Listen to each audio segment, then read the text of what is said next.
मागच्या वर्षी पर्यटन संचालनालयाच्या माध्यमातून 19 ते 21 तारखांच्या दरम्यान फेब्रुवारी जुन्नर द्राक्ष महोत्सव आयोजित केलेला होता. त्याच्यामध्ये मागच्या वर्षी आपण वेगळे बचत गटांचे स्टॉल असतील, त्यानंतर खाद्य संस्कृती असेल, अजून काही सांस्कृतिक कला वगैरे हे सगळ्यांचं एका ठिकाणी सादरीकरण, एका ठिकाणी पर्यटकांना आनंद घेता यावा त्या दृष्टीने मागच्या वेळी गोळेगावला आयोजन केलेलं होतं द्राक्ष बागेमध्ये. कारण आत्ताचा हा जो सीझन आहे तो जुन्नर मधला द्राक्षाचा पण सीझन असतो. त्या दृष्टीने जुन्नर द्राक्ष आणि पर्यटन असं ते म्हणजे शेतकरी असतील, व्यावसायिक असतील, पर्यटक या तिघांची सांगड घालून कसा करता येईल असं ते होतं. मागच्या वेळी देखील तो थोडासा कोरोनाच्या पार्श्वभूमीवर होता. यावेळी आता थोडेसे रिलॅक्स झालेले आहेत नॉर्म्स जे आहेत कोरोनाचे. तर यावेळी देखील पर्यटन संचालनालय, नंतर जुन्नर पर्यटन विकास संस्था, त्याचबरोबर इथं ज्या इतर संस्था आहेत म्हणजे कृषी विज्ञान केंद्र असेल, कृषी विभाग आहे, इथलं स्थानिक प्रशासन आहे म्हणजे तहसीलदार असतील, BDO, कृषी विभाग, नगरपालिका, हे सगळ्यांच्या सहकार्याने आम्ही हा जो आहे महोत्सव यावर्षी देखील प्लॅन करतो आहे. आणि त्याच्या तारखा आहेत 18, 19 आणि 20 फेब्रुवारी. म्हणजे शिवजयंतीला जोडून आपण एक याचं हे करतो आहे, कारण हे 6वं वर्ष आहे आणि अंदाजे हा द्राक्षाचा पण सीझन असतो आणि शिवजयंतीच्या निमित्ताने इथं जे शिवप्रेमी येतात किंवा पर्यटक म्हणून पण जे येतात त्यांना एक वेगळा काहीतरी आपण अनुभव देता यावा त्या दृष्टीनं हा द्राक्ष महोत्सव आपण आयोजित करतोय. द्राक्ष पर्यटन महोत्सव आहे.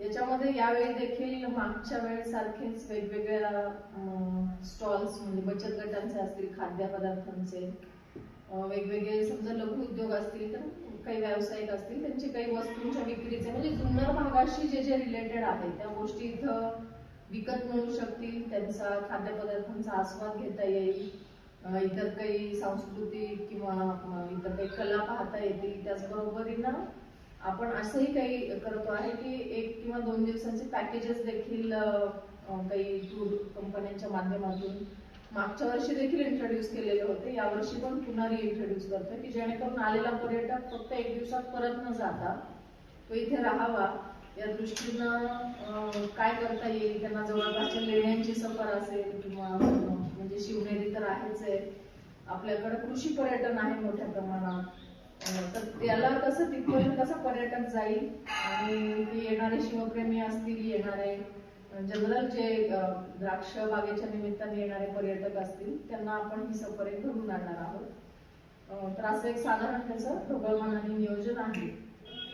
तर याशिवाय आपले काही प्रश्न असतील तर विचारा. 18 तारखेला कोणाच्या शुभ हस्ते सुरू होणार?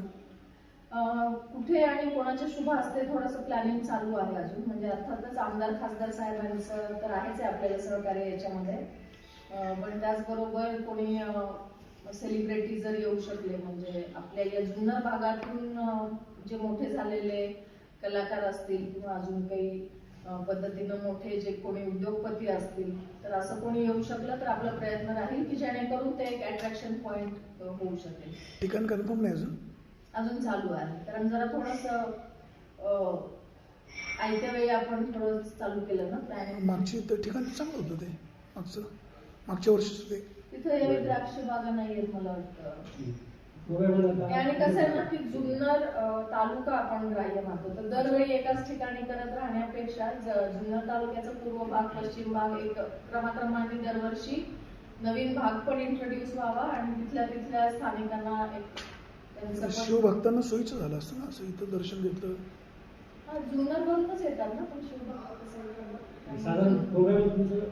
तर आपलं प्रॉपर जुन्नर यावेळी आपण प्लॅन करतोय प्रॉपर जुन्नर मध्ये, जेणेकरून एरिया थोडा मोठा मिळेल आपल्याला. कारण मागच्या वेळी आपला सुरुवातच होती म्हणजे पर्यटन संचालनालयाच्या मार्फत करायची, त्यामुळे थोडंसं प्रमाण त्याचं छोटं होतं. यावेळी थोडं अजून थोडंसं मोठं करायचा प्रयत्न करतोय. त्यामुळे जरा आपल्याला ग्राउंड वगैरे मोठं घ्यायचं प्रयत्न बागेमध्ये जाण्याचा विषय ड्रॉप करून एकाच ठिकाणी स्टॉल वगैरे असं म्हणजे थोडंसं असं की येता जाता हायवेला काही बागा असतील त्यांच्याशी आम्ही केलंय टायप, मग तिथं जाऊन पर्यटकांना त्या बागांमध्ये मग ती द्राक्ष बागेची भेट असेल किंवा प्रत्यक्ष द्राक्ष खरेदी असेल ती करता येईल. असं म्हणते का आपल्याला की एक ठराविक तुम्ही सगळे स्टॉल वगैरे घ्यायचे लोकांना आणि बाकी ऑन द रोड जे लोक आहेत त्यांचे तुम्ही कॉन्टॅक्ट करा. करेक्ट. आता हे जे टेरिटरीमधले जे एरिया आहे तिथे आता सांगितलं किंवा भेटली असं फक्त प्रोग्राम आम्हाला सांगा की या ठिकाणी या ठिकाणी हो चालेल. म्हणजे कसं होतं त्याला एक काहीतरी कॉन्फ्लिक्ट सॉल्व्ह Yes. ते शेवटपर्यंत लक्षात येत हा नाही कुठे जायचं हां. नाही. येस मग मी तुम्हाला देते तेच काय. Specify करते. Yes. मला जरा ते त्याच्यावरती घेऊन द्या कारण मला आपल्याकडची जी वायनरी आहे इथली नारायणगावची शॅम्पेन ती देखील चालू झालेली आहे परत मध्ये काही कारणास्तव बंद असेल तर काही ज्या पर्यटकांना त्या वायनरीला भेट द्यायच्या तर त्यांच्या म्हणजे त्यांच्याशी संपर्क साधून आणि त्यांचे काही चार्जेस असतील ते भरून तर ते देखील आपण त्याच्यामध्ये इन्क्लूड करतो आहोत की वायनरीला भेट देऊ आता शकतो. जे पर्यटकांना हे सगळं पाहायचं आहे हां. ते त्यांच्या खर्चाने का स्वतंत्र अशी काही व्यवस्था करणं बस वगैरे असं काही नाही त्यांच्या खर्चाने आपण हे जे स्टॉल्स वगैरे करतोय यासाठीच आपण मॅनेजमेंट व्यवस्था करू पण मग तिथे येऊन खाद्यपदार्थांचा आस्वाद असेल किंवा काही समजा काही ठिकाणांना भेटी असतील तर ते त्यांनी त्याला काही एंट्री फी वगैरे असं नाही यावे नाही ना? काही पण प्रायोजक- शासनाचा विषय येतो तेव्हा त्याला एंट्री फी वगैरे थोडंसं चुकीचं होतं बरोबर बरं झालं गेल्या वेळेला ते होतं सोबत होऊन गेले कारण येणारे लोक जे आहेत ते नाही फेस्टिवल नाही अगदीच पाहिजे तुमचं म्हणणं बरोबर आहे फक्त हां. बरेचदा काय होतं की शासनाकडून येणारा निधी आणि एकूण आपल्याला जे जे काही प्लॅन करायचंय त्याची सांगड घालण्यासाठी आम्ही मागच्या वेळी विचार केलेला ठीक आहे मागच्या एंट्री फीचा पण वेळेला यावेळी आपण नाही नाही नाही, मग आता काही प्रायोजक घेणार की असं प्रायोजक घ्यायचा प्रयत्न आहे तुम्हीच उलट मदत करा कोणी प्रायोजक येत असतील तर आता स्टॉल वगैरे जे आपले आपण जिथं हे करतो हो. त्यांच्याकडनं काही जसं सकाळ वगैरे नाममात्र हा म्हणजे जे महिला बचत गट वगैरे त्यांच्याकडून आपण अगदी नाममात्र नॉमिनल चार्जेस घेतो कोणी मोठे व्यावसायिक इच्छुक असतील तिथं काही समजा करायला नाशिकची वायनरी असतील किंवा काय त्यांना त्यांचं प्रमोशन करायचं असेल तर हां. त्यांची तुम्ही स्टॉल तिथं लावू शकता हो तर मग असं काही केलेलं आहे. त्यांच्याकडून नाही, आपण fee आहे ना? approach नाही केलं एक तर बेसिकली काय ना की नाशिकच्या वायनरी येऊन इथं करण्यापेक्षा इथलं जे काही आहे ते ठीक आहे, लोकांचं त्यांनी कसं करावं जास्त असं तुम्ही आहे म्हणालात की फंडिंगचा जो विषय आहे. हम्म. शेवटी नाही आता शासनानेच प्रमोट केलेलं आहे बरोबर त्याच्यामुळे असं काही नाही नाही तो विषयच नाही नाशिकची वायनरीचा विषय नाही पण शेवटी इथं तुमची पण एक लोकल वायनरी आहे ना ते आता समजा नाहीये चालू पुढे जाऊन ते मोठ्या प्रमाणात करू शकतील किंवा इतर अनेक उद्योग इथं आहेत खरं तर जुन्नर भागामध्ये किंवा जुन्नर मध्ये असणारे लोक जे बाहेर जाऊन स्थायिक झालेले आहेत नवी मुंबईत असतील किंवा मुंबईत असतील त्यांना काही करायचं असेल इथं त्यांच्या तिकडच्या भागाचं प्रमोशन ऍक्टिव्हिटी तेही करू शकतात जसं की आता आंबे व्यावसायिक खूप आहेत तुमचे इथून गेलेले किंवा इतरही व्यावसायिक बरेच आहेत शक्यतो प्रयत्न कसा असतो आपला या मिनी फेस्टिवलच्या निमित्ताने की त्या भागातल्या वस्तूंचं गोष्टींचं प्रमोशन व्हावं त्या भागातल्या पर्यटनाला चालना मिळावी आणि त्या भागातले जे काही समजा छोटे मोठे उद्योग आहेत त्यांना देखील एक प्लॅटफॉर्म मिळावा म्हणून आपण करतो तर द्राक्षबाग भेटी ज्या आहेत ते सांगू का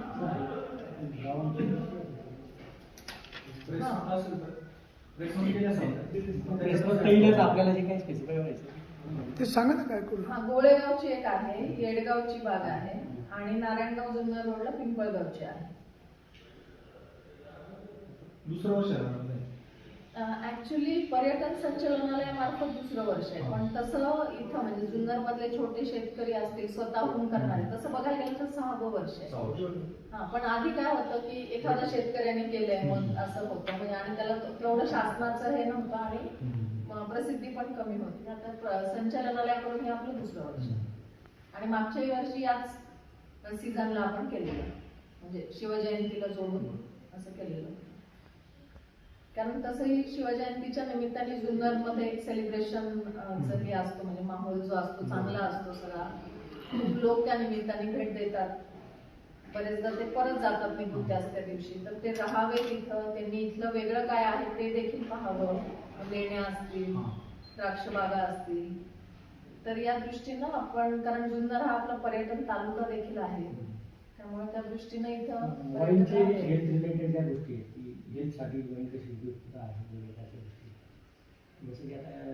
वाईनमध्ये बऱ्याचशा गोष्टी त्या प्रमोट केल्या जातात किंवा त्या लोकांपर्यंत पोहोचल्या असं काही लोकांनी विचार केला आहे का तुम्ही केला नसेल तर आमचं सजेशन आहे तालुका आमचंच आहे पर्यटन आमचंच वाढवायचं अशा लोकांनी तिथे जर त्यांचे स्टॉल लावले ते प्रायोजिक तर चांगल्या पद्धतीने देऊ शकतात त्याचा सेकंडरी बेनिफिट असा आहे की जे लोक येणार आहेत त्या उत्सवाच्या निमित्ताने त्यांना काही तुम्ही चांगल्या फॅसिलिटी देऊ शकता म्हणजे त्याचं एक प्रमोशन पॉझिटिव्हली जाईल ना असं. नाही, पण ते प्रकल्प यांना तो माहीत आहे का नेमकं असं काय शासनाचे डिक्लेरेशन केले ते? काय तो वेगळा विभाग आहे.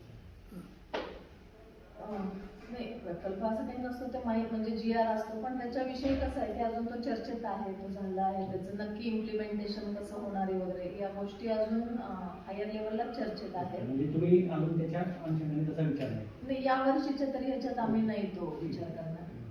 पण वायनरी पेठ आहे. ते अजून ऑन पेपर करतात. आपण जे आपल्या याच्या निमित्ताने मागच्याही वर्षी आपण ती रोकड्यांची जी वायनरी आहे त्याची भेट त्या ह्याच्यात ठेवलेली होती, ज्या पर्यटकाला समजा जाऊन पाहायची वायनरी कशी आहे वगैरे. यावेळी देखील ते जी येडगावला आहे ओनिव बेवरेजेस, जे पूर्वीचं शॅम्पेन इंडेज, तिथे लोक जाऊन भेट देऊ शकतात. आणि अजून तिचं नाव बदललं आहे का? काय नाव आहे? ओनिव बेवरेजेस.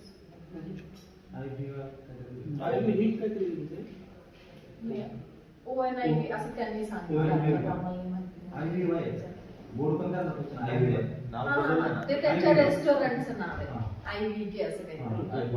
मागच्या वेळी एक तर द्राक्ष किंग म्हणजे दोन्ही दृष्टीनं बघितलेलं की द्राक्ष बागायतदार, द्राक्ष विक्रेते यांना पण त्याच्यामध्ये काहीतरी नवीन मिळावं. तर KVK पण त्यांचे काही नवीन द्राक्षातल्या ज्या गोष्टी आहेत ते तिथं मांडतात. त्याचबरोबर द्राक्ष किंग नावाची स्पर्धा मागच्याही वेळी होती, आपण वर्षी असणार आहे. लोकांना तर द्राक्ष डायरेक्टली बागेतून घेता येणं हे एक आहेच आहे. बरेचदा आम्ही मागच्या वेळी हाही प्रयत्न केलेला की बेदाणे किंवा जे मनुके वगैरे होतात, पण आपल्या भागामध्ये टेबल ग्रेप्स आहेत जास्ती, तो त्यामुळं तो थोडासा तर ज्यांच्या आपण बागा दाखवणार त्यांच्याकडनं स्टॉल सारखं काही अमाऊंट वगैरे घेणार? नाही, कोण म्हणजे पर्यटकांकडून नाही नाही, इथं ज्यांनी काही जे लोक स्टॉल लावणार ते फुकट लावायचे का? त्यांच्याकडनं काही अमाऊंट घेणार आपण? तिथं द्राक्ष बागांचे इथं काही स्टॉल नाही. नाही, इथे जे लावणार ना जुन्नरमध्ये, हो, त्यांच्याकडून मी सांगितलं ना, ज्यांच्या बागा पाहायला आपण जाणार पर्यटक, त्यांच्याकडनं काही अमाऊंट वगैरे घेणार का फुकट? असं काही नाही.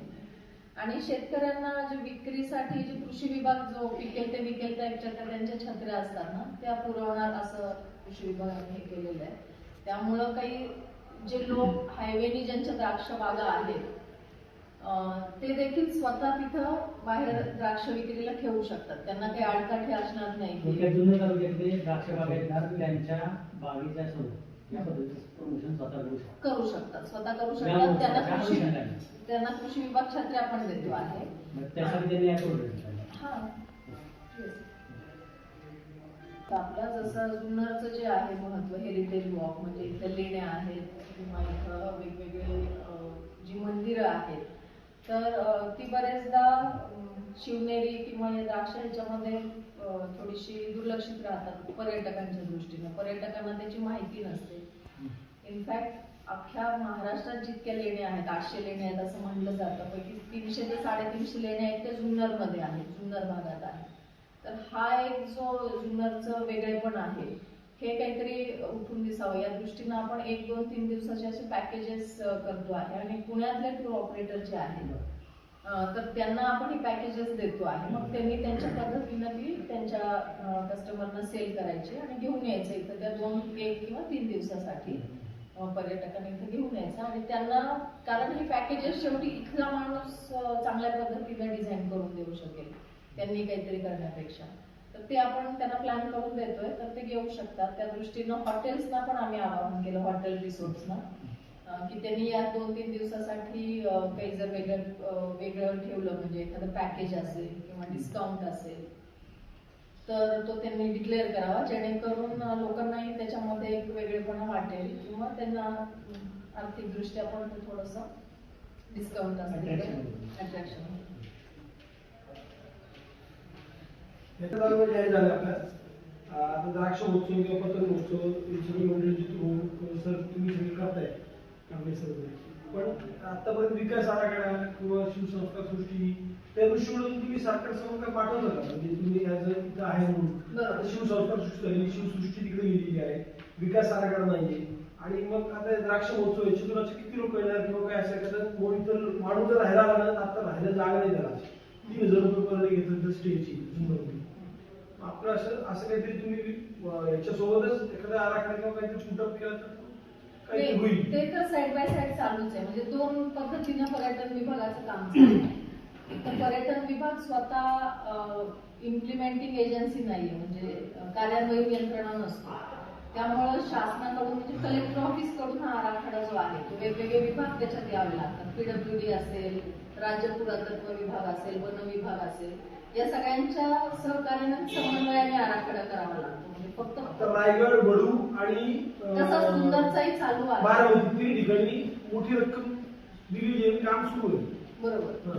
शिवसृष्टीचं शिवसृष्टीचं आणि रायगडला बाकी पण डेव्हलपमेंटचं. तर तसं जुन्नरचा देखील एक सर्वंकष आराखड्याचं चालू आहे प्लॅनिंग. तर तो वेगळ्या पद्धतीनं म्हणजे ते तर चालूच असतं. हे आपण जे मिनी फेस्टिवल घेतो हे कारण बरेचदा हा आराखडा प्रत्यक्ष पूर्णत्वात यायला काही वर्षांचा कालावधी जातो. ते काय असं 1-2 वर्षात होणार नाही. तर तोपर्यंत इथले जे छोटे व्यावसायिक आहेत किंवा इथले जे छोटे मोठे पर्यटनात काम करणारे लोक आहेत त्यांना एक प्लॅटफॉर्म मिळावा म्हणून ते मिनी फेस्टिवल घेतले जातात.